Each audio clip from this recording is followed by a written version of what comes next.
Hi, everybody. Welcome to the Thanksgiving edition of Hot Takes at Happy Hour. Glad to have you with us. We figured we'll let you ease into the weekend, holiday weekend tomorrow, whether you're traveling over the neck and through the woods or whatever to grandma's house or, just drinking at home. We I think it's figured over the river and over the through the river. woods to grandma's house. Anyway, you can tune out from the news for the weekend. You have our permission. But let's get into the cocktail, which I have and have been sipping slowly. My little cinnamon stick here. So this is a I guess we call we call it a Thanksgiving hot takes margarita, but overall I guess that is what it is. It's got tequila in it. It's got cranberry juice. It's got cinnamon simple syrup, which is very snuggly and Some nice and orange super liqueur. easy. It's winter in a cup. Cold, but it's still winter in a cup. It's delicious.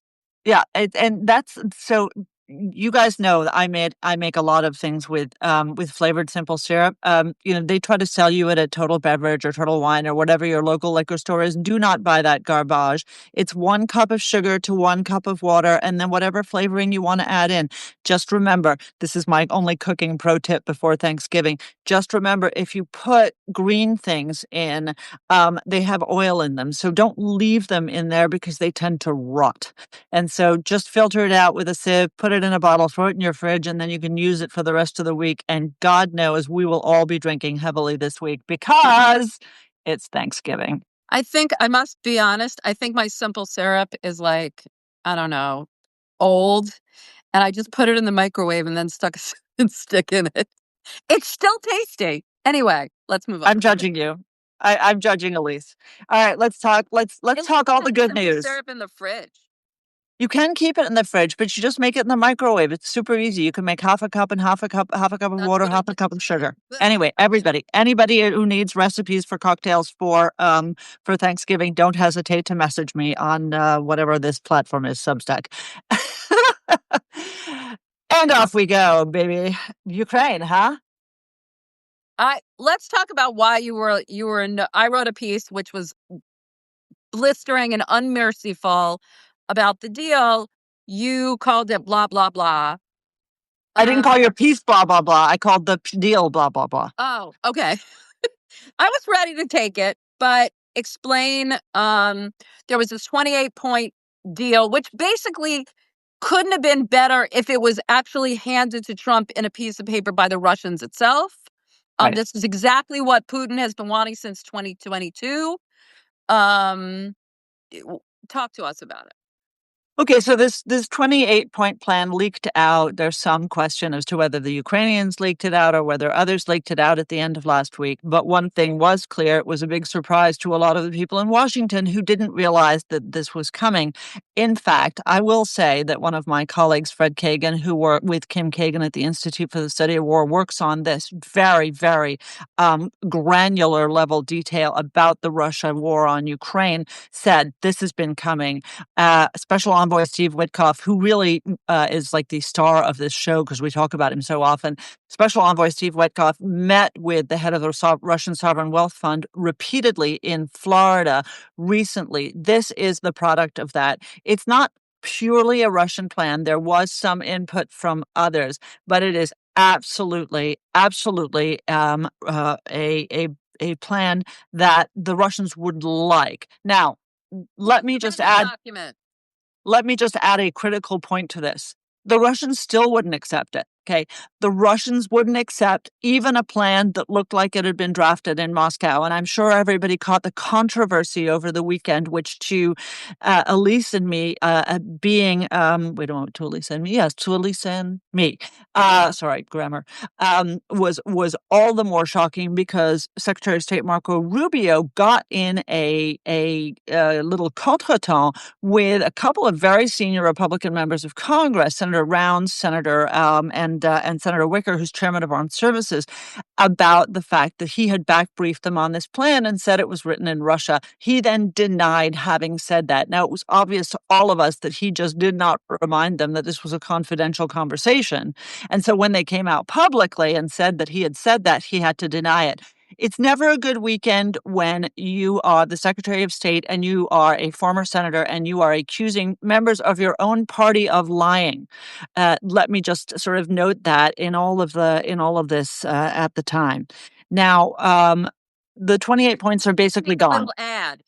Please do. The bottom line is it seems Marco Rubio was not involved, and it was also unclear to what extent President Trump himself knew about the details of the proposal. Next thing you know, Rubio is kind of more involved in the discussions. He flew to Geneva to talk with the Ukrainians and the Europeans. Continue. Moscow did not help Donald Trump get elected president. That is the kind of conspiracy theorizing that we generally denounce when it comes from the right, and it should be denounced when it comes from the left. Now, let's come back to this. Why did you say that? Because one of our lovely guests said so. You know what?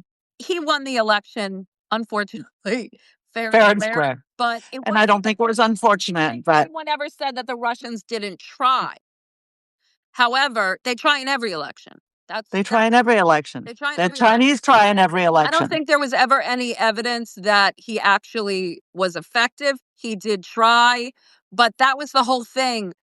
Why Trump, should have just kind of taken it all with a grain of salt, because no one ever really accused the election of being fixed. Anyway, continue.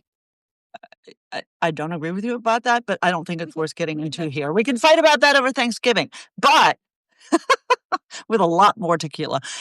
But let's come back to this. As Elise says very correctly, the Rubio gets involved. All of a sudden, the 28 points are by the wayside. For me, there were a bunch of things. There were a bunch of provisions here there were some anodyne provisions that meant absolutely nothing. In fact, quite a lot of them were reasonably anodyne, this, that, and the other thing. Some of them were presumptuous. They were statements on the part of the United States about what Poland would do or about what NATO would do or about what the European Union would do that were inappropriate, but they weren't objectionable in and of themselves. They weren't malign. But in this, the Russians get all of the Donbass. Plus part of it that they don't already have. That they are not that they are not occupying at this moment. And so what kind of war ends getting more territory than you're actually holding? Well, a war that you've lost ignominiously, and the Ukrainians aren't losing. And this is really, Elise, I think something you and I should talk about, because this lie is being perpetrated by allies of the vice president. Let me just say it out bluntly.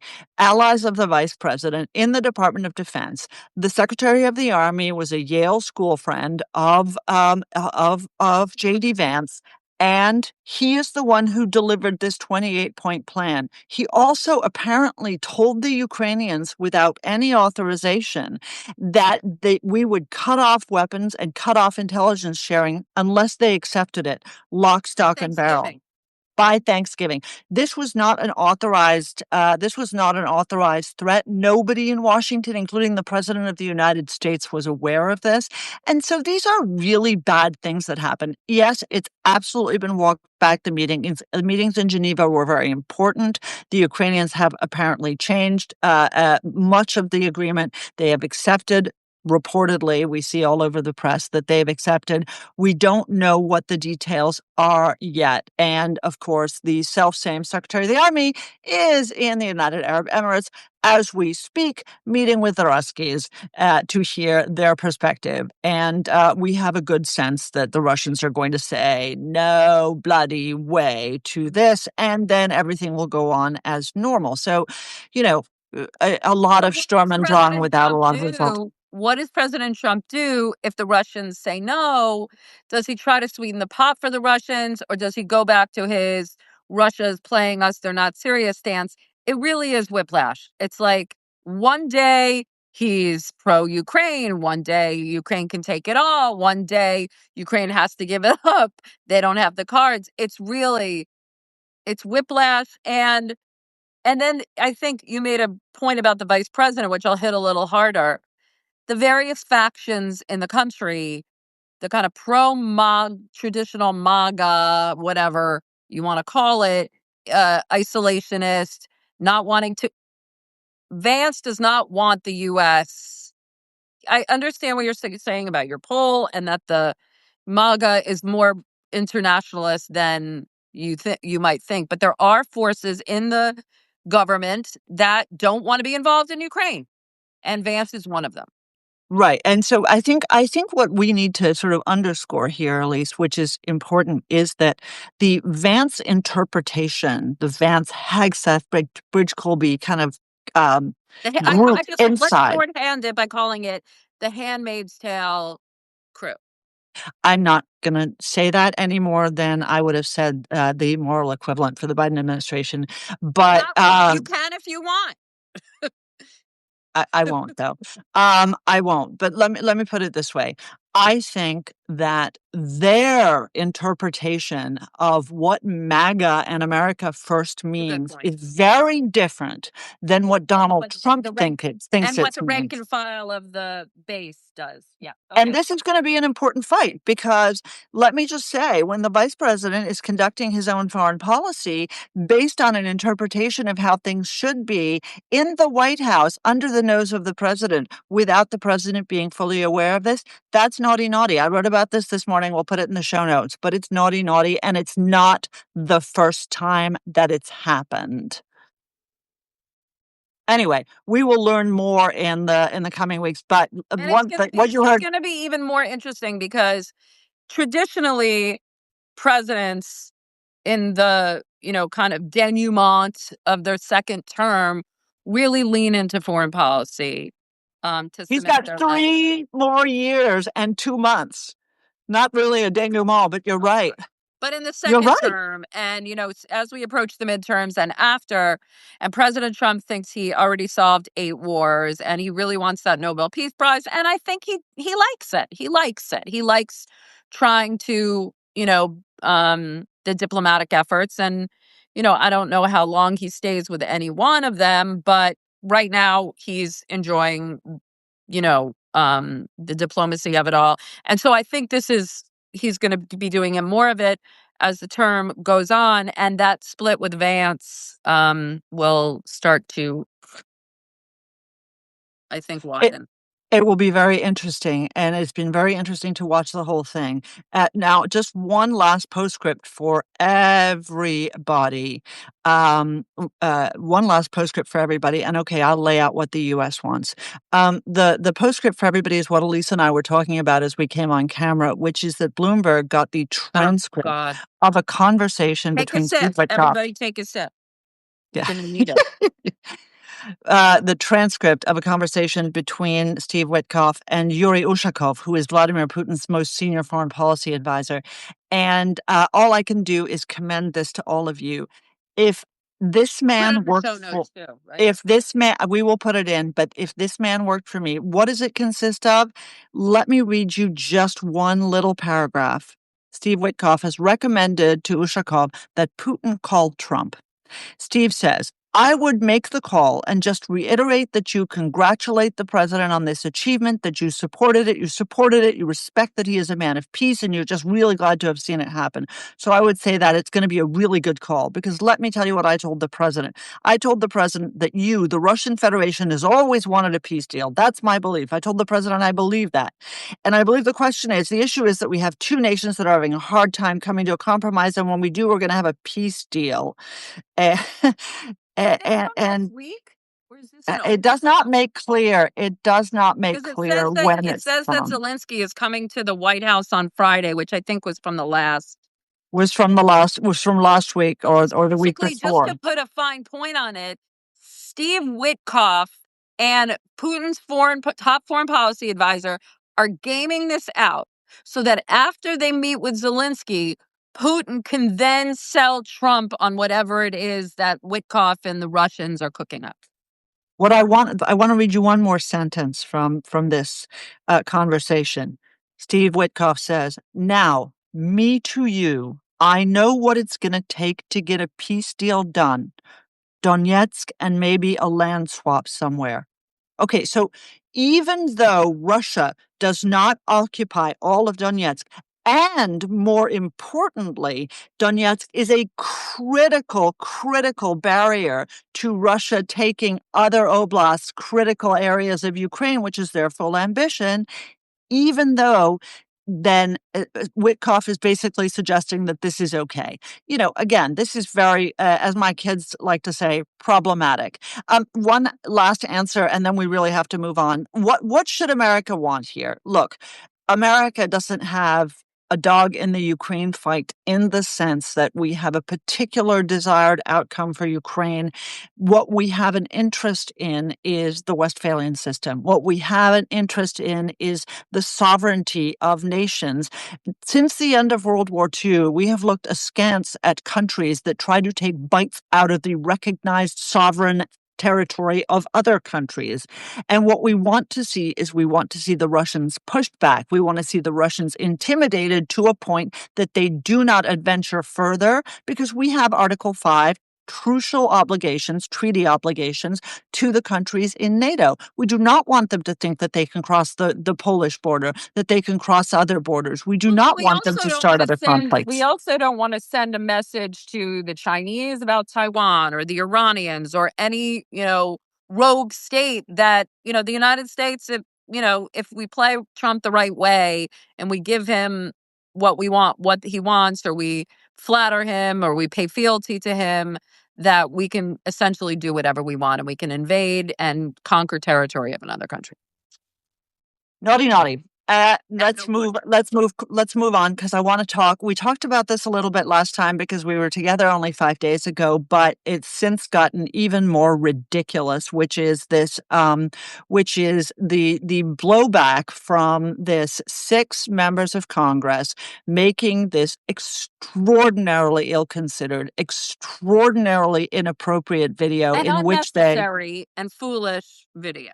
Right, in which they suggest in which they suggested that soldiers should not obey unlawful orders. Now, Elise and I talked about this. We agree fully this was unnecessary. On the Sunday shows, Elise Slotkin went on and was specifically asked, did you have something in mind? Can you give us an example of something that you think is an unlawful order that has been issued by the commanders in the Pentagon? And she said, I don't have an example. So it was even more irresponsible. Well, and then we get to one of the reasons that they don't want to give an example is because some of the issues that are ongoing are still in the courts. And if they tell them that this issue, let me finish. Don't roll your eye. Take a sip. If they're still going through the courts, and if they say you should obey this order because it's illegal, and the courts determine it to be legal, then they are, committing treason or whatever. But basically, the message that they were sending in this video is Donald Trump, could give you an order that's illegal. And they were thinking of the National Guard. They were also thinking of what's going on in Venezuela. There have been questions about the legality of all of that, even though the commander in chief has certain powers. Congress is supposed to be the power that declares war. There are other issues of legality, whether it's just keep sipping, the National Guard. However, what I argue is, this was pure politics. It's not necessary. Armed forces don't need to be told that they should disobey illegal orders. They get that from their commander. They get that according to the Military Court of Justice. They know this, okay? And they take an oath to the Constitution. They don't take an oath to the United States, the people, the president, the commander-in-chief. Their oath is to the Constitution. right. So, well said. what happened? Now, so of course, sedition, retweets, people that saying they should be hanged. This is punishable by death, which kind of ramped it up. Which kinda. He played it into their hands, and now Pete Hegseth, who's not one to go without kissing Trump's ass like anyone else, now says that he's going to recall one of the people in the video, Mark Kelly, Senator Mark recall Kelly. him to active duty because he was in the Army before. He was recall him to in the Navy. in the Navy. Recall him to active duty so then he could be tried in the military tribunal. That's not quite what he said, but it's not quite what he said. So it's important that people understand if you are in the reserves, as Mark Kelly is, you are subject to the Universal Code of Military Justice, and that, in saying that, Hegseth is completely right.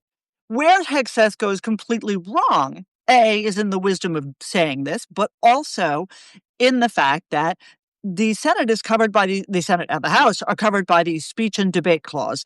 They can say whatever they want. They have a First Amendment right. Even members of the military have a First Amendment right to say whatever they want. And the Even if it's idea that Hegseth is doubling down is exactly what you said, which is just ass kissing 101. For everybody's interest, our podcast, What the Hell is Going On? We're releasing it tomorrow morning, so a day early, and we have our good friend John Yu on. Now, John is a conservative lawyer, and let me just say, John has some very choice words about this that I think you will all find extremely interesting, particularly because they come from a conservative who served as a clerk to Justice Thomas, and who worked in the Bush Justice Department. He's known as one of the most conservative And he has some lawyers. very interesting views on this. We'll put up a link to this as well. So anyway, have a listen. We also put out a transcript if you can't bear the sound of my voice anymore. Anyway, that was just more ridiculousness. But one thing that Mark and John and I agreed, Mark Thiessen, my co-host, and John and I agreed is anytime somebody does something, as Elise and I always say, the president just has to take it to 11. He's just stuck on 11. Yeah, and also, you know what? The Democrats, I think, play into his hands a lot. I mean, they wanted this political fight with the president, so, they're getting what they asked for, in my opinion. However, Dany has said many times, you open up the door a crack for President Trump, and he just bulldozes all the way through like a bull in a china shop, no pun intended. And, let's talk about the Mamdani Trump love-in. Please, Elise, say I texted something. Dany while it was going on and saying, "Are you watching this? This is a love fest." I don't think anybody should be surprised, though. If you haven't seen, you have to have seen something by now. President Trump, Mamdani, smartly asked President Trump for a meeting. Said, "I'm the mayor-elect of New York. I want to work together. Can I come see you?" And I'm writing about this, and I'll put it in the show notes too. I wrote about something called the Benjamin Franklin effect. Do you know what this is? No, tell us. So essentially, Benjamin Franklin in the 1730s had this political rival, and he needed to make the guy a friend because he was very powerful. How did he do that? He knew that the guy collects rare books, rare antique books, and he wrote the guy a note and said, "Can you do me a favor? I heard you have this book and I'd really love to read it. It would really help me. Would you mind if I borrowed it for a few days?" Next, immediately, Franklin wrote back with a very nice note. Next thing you know, they're best friends and they're lifelong friends. Okay? Why is that important? If you do a favor for someone, you like them more. Oh, yeah, no, that's Psychology 101. Well, it's called the Benjamin Franklin effect. And so Mamdani said to Trump, "Can you meet with me? Let's talk about how we can work together." Trump liked being host, liked being, big man on campus. In the Middle East, they call it Rajul Kabir, big man. Then he likes winners. He likes winners, and think what you want about Mamdani and his policies or whatever. He ran a very smart campaign. He won the election. He beat his rivals handily, and he's going to be the next mayor of New York. And Trump wanted to be in his orbit. And it sounds like they had a good meeting. It sounds like Mamdani was respectful and, said, "I want to work with you." He kept on the issue of affordability, which is something everyone's talking about right now. No and kidding. Trump, said, "Hey, I think he's not so bad. He surprised me in the meeting, and I think he's going to do great, and I'm going to help him."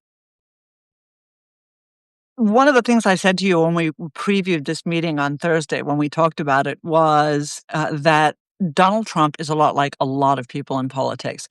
He doesn't like personal confrontation. And so, my view was always that if he was going to meet with Mamdani, it was going to be copacetic. It was going to be okay. Now, does that mean that Mamdani doesn't become the poster child for the Democratic Party in Republican campaign ads?